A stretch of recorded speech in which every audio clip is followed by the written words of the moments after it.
The truth about Christianity. Now, if you don't want to know the truth and want to remain a Christian, I advise you leave this video. And if any Christians want to comment, make sure you comment on every point that I made in this video. Don't just cherry pick. Now, let's talk about Adam and Eve. The first thing I want to know is, since when did woman come from man? How does Eve come from Adam's rib, but everybody else comes from a woman's womb? What a coincidence that the first man on this earth was named Adam, but the first Egyptian deity was named Atum. You want to know another coincidence? See how the full word of DNA has rib in there? And Eve allegedly came from Adam's rib? I just find it funny how the DNA structure resembles a rib. But y'all love to say I'm reaching, so I guess that's an actual coincidence, huh? You know what? I found this as a coincidence too. How that symbolizes the womb, life, and this symbolizes somebody dying on the cross. I guess this is a coincidence too.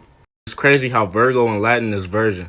The Virgo symbol is literally an M, and that's where you get married. You know another coincidence? That looks like Jesus' fish. Everything in the Bible is allegorical. It's based on shit that happened way before Christianity and astrology. Holy Bible translates to Helios Biblios in Greek, and that literally means sun book. Before the Holy Bible, we had the book of Ra.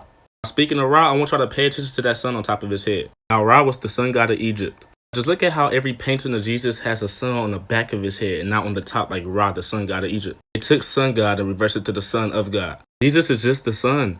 How you think he refers to himself as the light of the world? What a coincidence that Jesus had 12 disciples and there's 12 zodiacs. You see why he's the son of God? And you go to church on Sunday? That's where Jesus gets his crown of thorns from. But speaking of the sun, I love to say, God's real. He came down on Mount Sinai. That burn mark was from the sun. The sun was at its zenith point, it burnt the top of the mountain. How would God come down and then tell you it was him if the whole point of the Bible is to have faith? The whole thing is allegory, it's just symbolic. It even says it in the Bible, which things are in allegory. Y'all know that little thing y'all do in church when y'all drink the blood of Jesus and eat the cracker? But one that's literally cannibalism, symbolic to eating bones and drinking blood. Or two that came from the Ptolemies. Ptolemy's son and grandson used that to make Egyptians worship Serapis. That was all back in 100 AD, and Christianity just got here 6,000 years ago. Before y'all say black people made the Bible, the first Bible was found in Ethiopia. In 350 AD, the elites went to Ethiopia and they indoctrinated the Ethiopians with Christianity. Y'all forgetting that our oppressors is still behind all this shit. And y'all talk about how the Bible is real because everything in the Bible is happening now. Y'all do know that the elites of this world is very advanced in technology, right?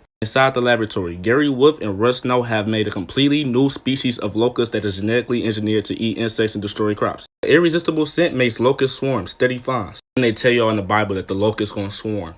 See, they plan all this shit. After the bunch of Dead Sea Scrolls, Jesus' crown, robe, nails. I'm just tired. Why am I still having this argument? This shit's not real, bro. I literally forgot that people still believed in this shit until I hopped on TikTok. It's a lot y'all don't know about this world. We've been lied to. And I talk about the truth on my page. So just watch my videos with an open mind. You can see that I'm not just making this shit up. I'm trying to help y'all. I'm not even gonna say nothing. Just pause it and read it. But I love y'all. Follow for more.